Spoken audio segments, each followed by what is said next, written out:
Olá, está começando o Dois Pontos, um programa que viaja pelo Brasil, agora durante a pandemia de forma virtual, para mostrar iniciativas de incentivo à leitura.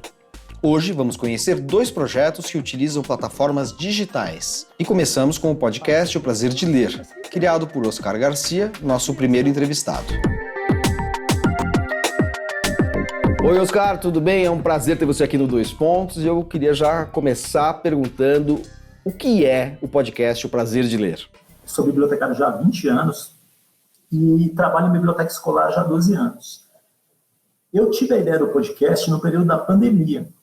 Por quê? A minha biblioteca fica sempre cheia, sempre lotada, tem sempre muitos estudantes. E com a pandemia eu perdi isso. Eu continuei trabalhando, trabalhei remotamente, mas eu sentia falta de uma interação maior com os estudantes.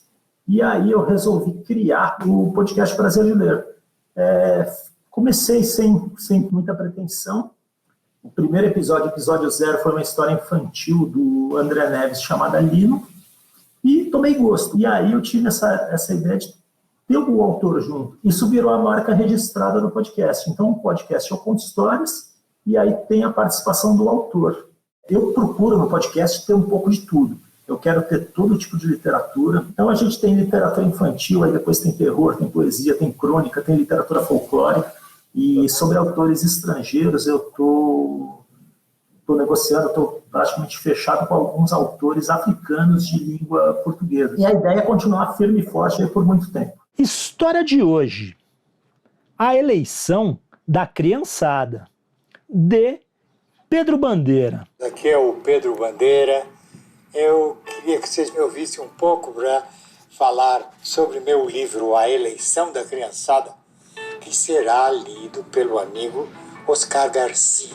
Quando eu escrevo, sempre tem alguma coisa a ver com a força que tem a união das crianças e dos jovens, quando juntos tentam realizar alguma coisa. Eu faço tudo. Eu gravo, eu produzo, eu faço a curadoria, eu recebo livros, eu seleciono os livros, seleciono as obras. Na primeira temporada, que foi ao ar em 2020, teve 49 episódios. A meta para a próxima temporada é que cheguemos a 52 episódios. Esse é a projeção que eu faço para essa segunda temporada. Eu fui incrementando o podcast, além do autor contar de onde veio a ideia para citar a história, é uma seção que se chama Minhas Inspirações. Nela, os autores, pode ser autor, ilustrador, grandes leitores, eles contam quais são os seus autores preferidos. É uma coisa do yourself mesmo.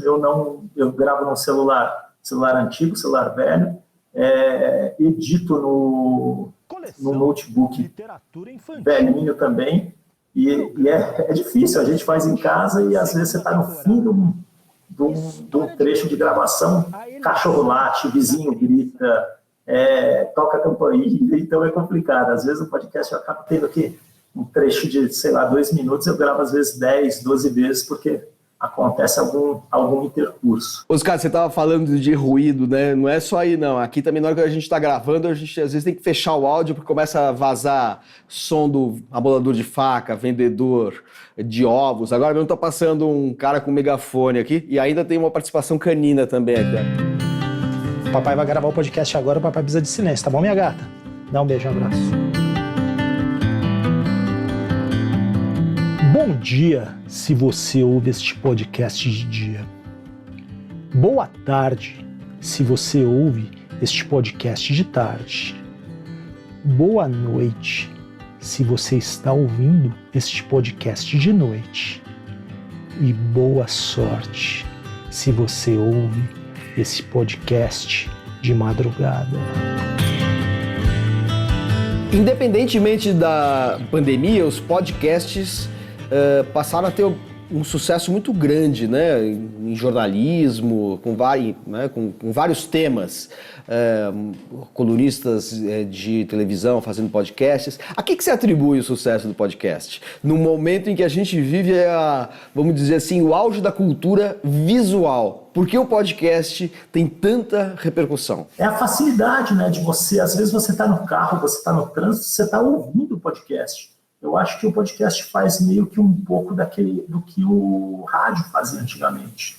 E a vantagem é que você ouve a hora que você quiser, quando você quiser, e eu acredito que o podcast é uma ferramenta que ela é democrática, porque qualquer pessoa pode fazer, né? Desde os colunistas, como você falou, pessoas que já têm, jornalistas, pessoas que já estão na mídia, até quem quiser fazer. A gente sempre utilizou de várias ferramentas para tentar chegar ao leitor, né? O podcast, assim, pelo seu formato, ligado à tecnologia, uso no celular, eu acho que ele possui um alcance bacana. Até então, antes dessa pandemia, a gente não tinha muito podcasts literários, né? E aí, de repente, né, esse formato passou a ser uma opção. O Oscar começou a fazer o Prazer de Ler e eu comecei a fazer o Grandes Livros, Pequenas Leituras, né? E aí, assim, a gente foi gostando, foi trocando ideias, né? E ele foi adaptando algumas coisas que eu fazia no meu para o dele e algumas ideias dele eu trouxe para o meu podcast. Ele é uma alternativa bacana para a formação do leitor. O episódio que é mais, que é o campeão de audiência, o que eu tive mais acessos, foi o episódio 14, que se chama Flor Negra, que é uma história de terror. Ele teve 3 mil acessos. Esse foi o campeão de audiência. Chegamos a 24 países, chegamos a todos os continentes. No Brasil, estamos em quase todos os estados. E assim, é engraçado que chega em alguns lugares que eu não faço ideia como chega. Você pega os Estados Unidos, estamos em 12 estados norte-americanos. Você pega a Itália, estamos em 6 estados italianos. É muito bacana. Então, não tem fronteiras. Obrigada, Oscar, pelo convite para participar do Minhas Inspirações. Eu adorei, mas é muito difícil, Oscar. Vou tentar. Um beijo grande, Regina Drummond. Regina, é um prazer ter você aqui no Dois Pontos. Como é que você conheceu o podcast O Prazer de Ler? Bom, eu sou amiga há muitos e muitos anos do Oscar Garcia.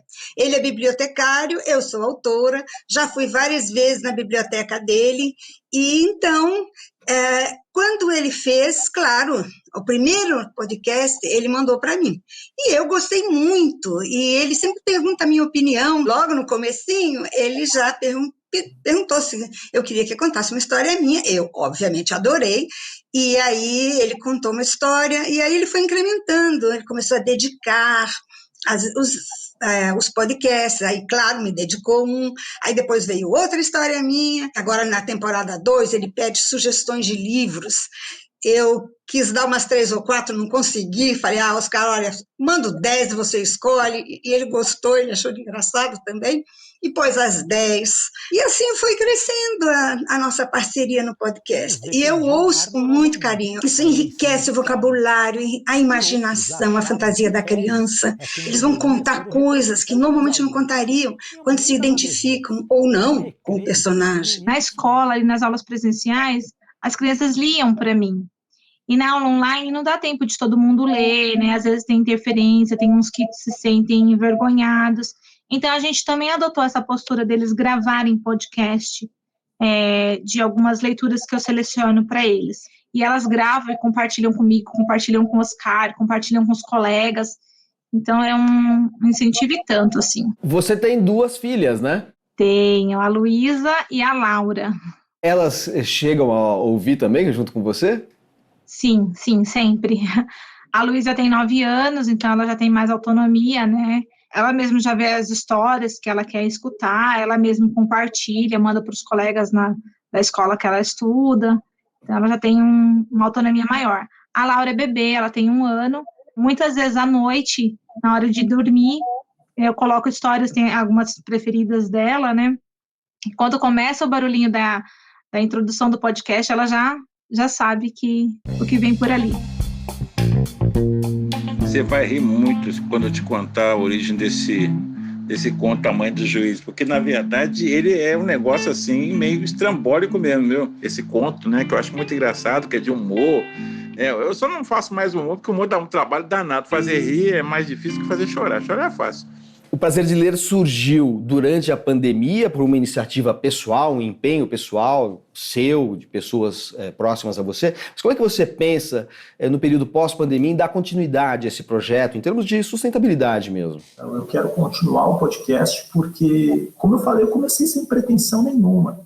E aí o podcast foi tomando um tamanho que me impressiona demais. Então, eu acredito na literatura, eu sempre digo que a minha missão é formar leitores. Então, eu acho que o podcast ajuda nisso.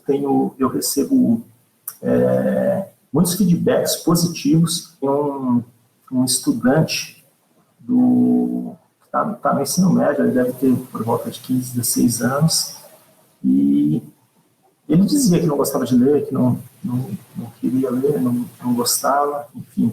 E aí, ouvindo o podcast, a primeira história que ele ouviu, que ele gostou, foi uma história de terror, foi Os Dentes de Madalena, do Edson Gabriel Garcia, foi o episódio 7.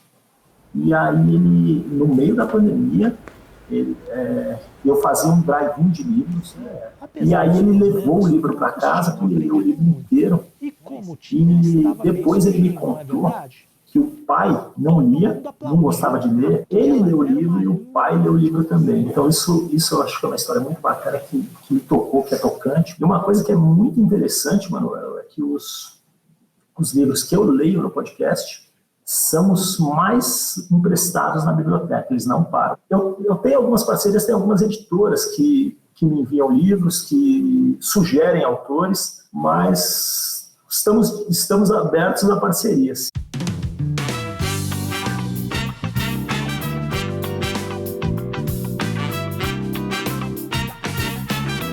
A minha vida está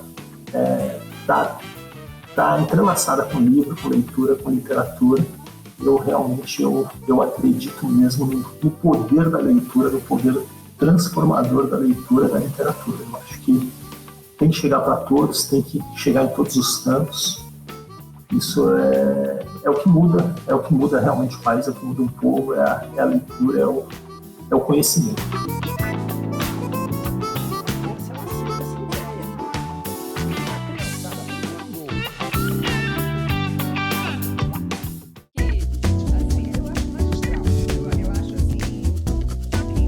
O Dois Pontos está de volta, agora com o projeto Elo, Encontros de Leitura e Literatura Online. Lorena, é um prazer ter você aqui no Dois Pontos. Agora a gente tem gravado os programas remotamente por conta da pandemia e é muito interessante conversar com você sobre o Elo, que é um projeto que nasceu já sob a pandemia, né? Já se adaptando a esse período de confinamento que todo mundo está passando. O que é o Elo exatamente? É um projeto que eu criei com uma amiga, a Eliane Coelho. A gente já vinha de um processo em 2019 de fazer um trabalho voluntariado com foco em leitura, numa empresa que a gente trabalhava, era um voluntariado corporativo. Isso foi em 2019, a empresa foi privatizada, e isso mudou bastante minha vida. A gente tinha a ideia de continuar com esse trabalho no Rio de Janeiro, que era onde eu morava, só que aí eu resolvi voltar para Salvador. Então, eu voltei para Salvador em fevereiro do ano passado. A gente conversava assim, eu vou continuar o projeto em Salvador, você continua o projeto no Rio, e a gente vai se falando, vai trocando. E aí veio a pandemia um mês depois, né? E a Ló vira para mim e fala, vamos fazer uma roda de leitura virtual, né? Porque está nesse momento, para a gente se encontrar, para a gente trocar. Eu falei, vamos nessa, vamos convidar então nossos amigos que foram voluntários conosco lá, ano passado. E aí a Eliane falou, Lorena, as nossas primeiras sílabas, Eliane, Lorena, dá um elo com 2 L's no meio. Eu falei, poxa, que lindo, né? E elo ainda dá encontros de leitura e literatura online. Gente, boa noite a todas. Bom, a gente tem 2 leitoras convidadas hoje, né? A Rose e a Lúcia, são mediadoras de leitura com a gente. Hoje a gente vai ler um conto do Antônio Carlos Viana, desse livro aqui, Aberto está o inferno. Posso começar a ler, gente? Está todo mundo com o conto na mão? Então vamos nessa. Ananda Daya. Seu Matias comia cuscuz seco de 3 dias e ainda achava bom. A gente se encontra toda quarta-feira na plataforma Google Meet, de 19 às 20h30, então são 90 minutos de encontro.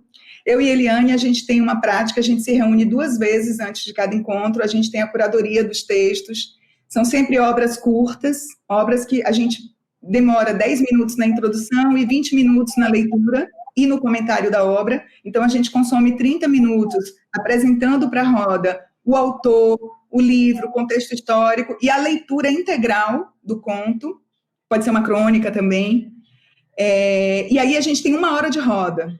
A nossa escolha sempre é permeada por aquela leitura que toca, né, que fala algo, mas a gente também se permitiu, em algumas edições, no ano passado até, para escolher temas que encabeçassem aquele grupo de encontros. Então, a gente fez 2 ciclos com o nome de Ciclo Amor.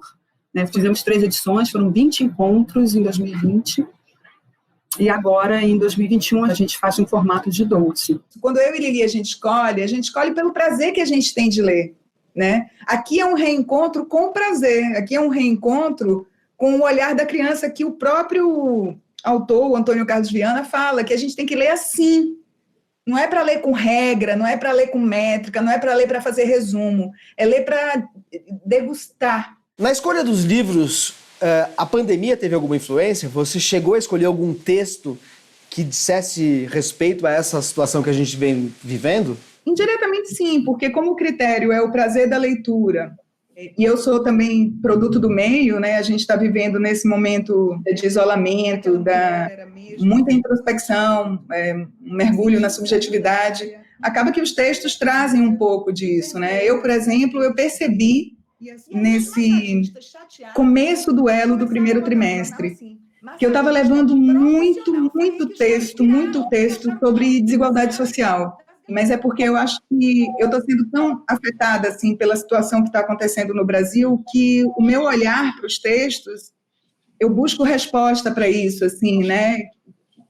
Que país é esse? Então, lendo muita literatura brasileira e uma literatura de denúncia mesmo, assim, com as pessoas mais excluídas. Só queria comentar que, assim, gostei muito do conto, fui levada, né, primeira vez que eu escuto, gostei da sua apresentação sobre ele, como sempre, essa coisa da história antes do conto me faz também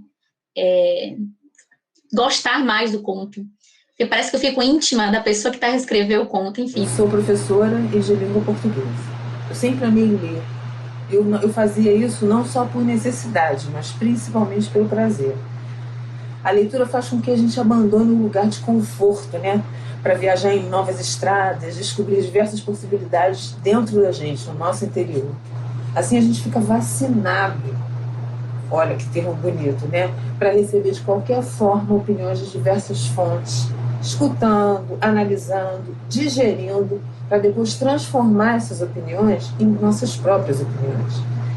Elas vão facilitar a leitura do mundo. Não só um ambiente de troca de ideias e de pensar novas coisas, olhar sobre novas perspectivas, mas também sempre estar em contato com autores novos, com formas de escrever novas, obras de arte mesmo. Realmente olhar para a literatura e para todas as coisas, as ideias que ela nos traz, de uma maneira crítica, de uma maneira cuidadosa, de uma maneira politizada.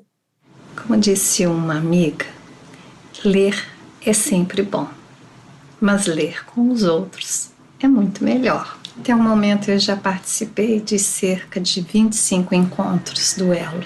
Ainda assim, eu descobri muitos livros e muitos autores, autoras fabulosas, daqueles tipos de escritores que você pensa assim, como é que eu não conhecia ainda? Fantástico, ri do início ao fim.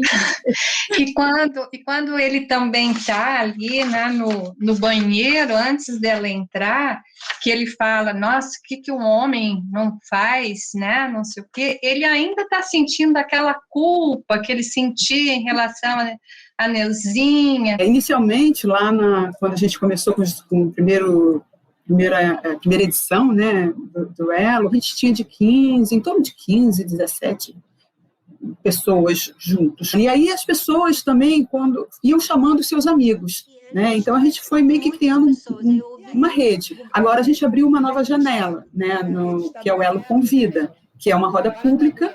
Fizemos a divulgação também através do Simpla. E isso deu um retorno bacana, porque algumas pessoas, nós tivemos umas 3 ou 4 pessoas novas na roda de leitura, né? E algumas pessoas, pelo Simpla, entraram em contato com a gente.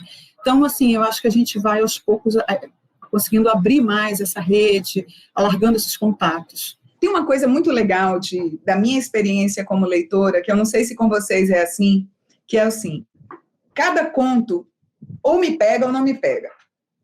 E quando me pega, ele me leva para outros contos e outras obras artísticas. E você lembra de alguma história que te chamou particularmente a atenção, assim, de alguém que teve, enfim, um impacto grande dessa experiência na sua vida como leitor? No Elo a gente tem a Helena, por exemplo, que tem 18 anos, e tem pessoas de mais de 60. Então é uma curva de idade muito ampla. E isso é bem bacana também, porque é uma troca sem limite de idade, né? E a Helena, a gente não sabia, ela tem um trabalho de aquarela super bonito. E a gente leu um texto do Denison Padilha, que era Aquela Manhã de Fogo. É um conto do Denison Padilha. E a Helena gostou tanto, achou o conto tão assim, visual, que ela fez uma aquarela e ela postou para a gente. Então, assim, eu acho que o Elo acaba incentivando as pessoas a entrar em contato com seu aspecto muito pessoal, lúdico, de imaginação e de expressão. Já fui leitora, mas já estava há bastante tempo afastada da leitura, de literatura, absorvida em livros e textos técnicos, mas o Elo resgatou esse prazer da leitura. E um outro encontro que também foi muito marcante para mim esse ano foi quando lemos Melina, que é um conto da Lúcia Berlin, uma autora americana, e esse texto traz, né, a história de uma mulher que é livre. E é uma mulher muito interessante. Nosso grupo feminino, né, composto 100% por mulheres, se deliciou lendo Melina. E a gente leu vários contos da Conceição Evaristo, como Beijo na Face, Lu Amanda, Ana da Venga, e foi muito especial para mim, porque apesar de já conhecer essa autora, eu pude me aprofundar mais e conhecer melhor os textos dela. Eu lembro que, inclusive, a gente fez uma dinâmica uma vez, que a gente tinha que tentar, com base nas palavras que essa autora inventa, em alguns textos dela, a gente tinha que tentar definir amor, e foi não só muito divertido, como eu lembro de terem saído coisas muito bonitas. Então foi muito legal. E a Heleninha, você curtiu? Você não falou hoje, mas só para saber se você curtiu. Eu adorei, eu achei muito divertida, adorei os personagens também. E eu concordo com o que a Déia falou no início, que quando a gente conhece o autor, parece que é ainda melhor, porque meio que você cria essa simpatia com os personagens. Então, você falando sobre o autor no início, né, já deu uma coisa assim que foi muito gostoso, muito bom. Queria saber se vocês têm alguma referência metodológica principal no trabalho que vocês fazem, seja de alguém que faz um trabalho semelhante no Brasil, algum referencial teórico, ensaístico mesmo. Nós temos 2 mestras, a Eliane Yunes, que é fundadora da Cátedra Unesco de Leitura, e a Suzana Vargas, que é fundadora e diretora do Instituto Estação das Letras, ambas instituições no Rio de Janeiro. A Suzana Vargas é mestra em literatura, professora, é uma pessoa que sempre militou pela leitura, e eu me formei ali mediadora de leitura, né, porque ela criou uma coisa muito interessante. Durante 13 anos, no Centro Cultural Banco do Brasil, ela coordenou um projeto de leitura que tinha a mesma dinâmica de uma sessão de cinema ou de uma sessão de teatro. As pessoas iam para o CCBB, ficavam na fila para pegar o ingresso gratuito para participar de uma roda de leitura. E esse projeto durou 13 anos. Assim, ela conseguiu botar a leitura no mesmo patamar de um consumo cultural de teatro, de exposição, de cinema. Então, foi com a Suzana que eu e a Eliane, que nós nos formamos mediadoras de leitura. Então, o projeto Elo, né, ele é totalmente inspirado na prática leitora da Susana Vargas do IEL. Então, são as duas padroeiras assim, do Elo. Aberto está o Inferno. Ele sempre busca nomes que meio que façam que sejam um conjunto para todos os contos. E esse Aberto está o Inferno é uma citação do livro de Jó. Aberto está o inferno e não há véu algum que cubra a perdição. Com relação à sustentabilidade, à continuidade do projeto, como é que vocês garantem a existência dele? Vocês têm alguma fonte de recurso estável, fixa, apoios institucionais? E como é que vocês pensam a continuidade do projeto após a pandemia? Por enquanto, tanto eu e a Eliane, a gente faz de uma forma que a gente meio que banca, né, do próprio bolso. Mas o que eu converso muito com a Lili é a ideia da gente trabalhar em outros segmentos sociais, que aí vão demandar um custo muito maior. A gente vai ter que comprar o livro para todas as pessoas, a gente vai ter que ou fazer parceria com algumas ONGs que já atuam em alguns territórios e, portanto, eles têm a infraestrutura necessária para juntar pessoas e poder fazer a videochamada. Se não tiver, a gente vai ter que arcar com custo de banda larga. Esse ano, a gente começou a fazer uma cobrança simbólica, assim, de R$100 por mês, ou 250, 3 meses, para que pudesse ajudar a gente, porque a gente compra muito livro. E a gente acredita muito em parcerias. O próprio Instituto Estação das Letras está fazendo uma parceria via Lei Aldir Blanc, super bacana, que inspira a gente. Eles fizeram uma parceria com uma ONG, pegaram uma verba para fazer no Complexo do Alemão. Eu acho que esse é o caminho do Elo, sabe? Da gente levar esse prazer da leitura e da troca para outros espaços, assim.